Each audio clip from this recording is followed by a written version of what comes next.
Hi everyone, welcome to Extraordinary Taste.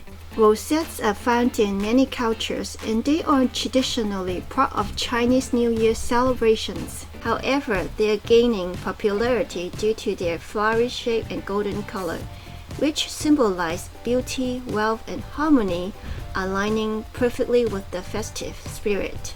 They are light and super crispy, much like potato chips but with a delightful sweet taste. Hear this incredible crunch. A special metal mold with patterns is needed to make the rosettes for this recipe. You can search for rosette molds on Amazon or Temu to buy them. They usually come in two parts with a handle and a metal head. Simply put them together by screwing the head onto the handle.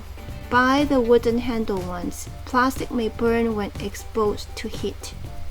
Here's what you will need to prepare the batter for rosettes.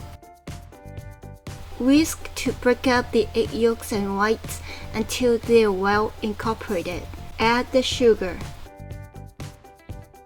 Then the salt. Mix until everything is well combined. Sieve all the flours. Using a mix of flours can create a lighter and crispier texture. Rice and glutinous flours add crispiness while all-purpose flours hold the shape. Mix well. Add the milk. Whisk constantly. It may take a bit of arm strength, but soon it will come together as a smooth, silky batter. Rest for 30 minutes so the flours can absorb the liquid, which helps prevent clumps and results in a smoother batter. In the meantime, let's set up the stove and heat the oil. These molds cannot stand by themselves, so place a non-flammable object of equal height to the frying pan to support the arms of the molds. The oil should be deep enough to fully submerge the molds in the oil. The batter should be very smooth after resting for 30 minutes. Mix well and it doesn't need to be sieved. Add the sesame seeds in batches, not all at once.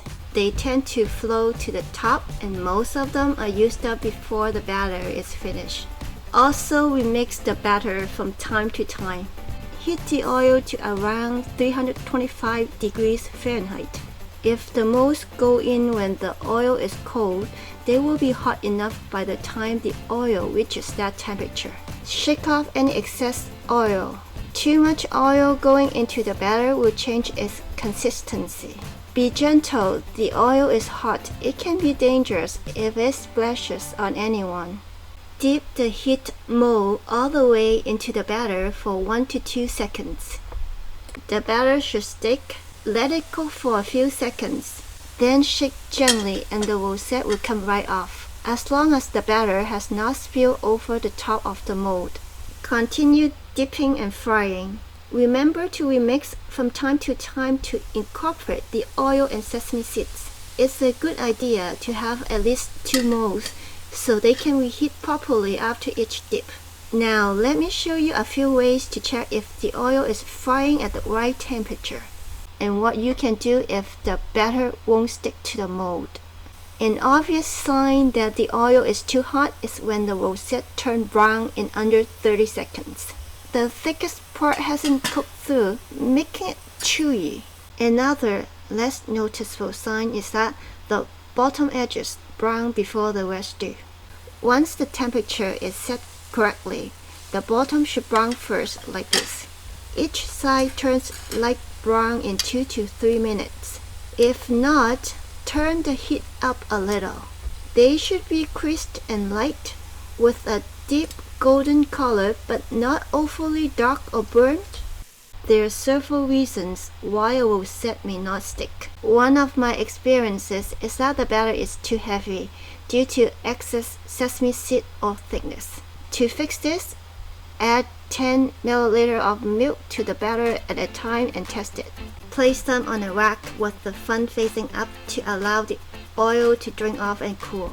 Given the size of my molds, this recipe makes 80 rosettes. I wish everyone an early happy Chinese New Year. Go order your molds now. They're amazing gifts for the holidays. They can stay fresh for at least 2 weeks in an airtight container. Thank you for watching. I will see you next time.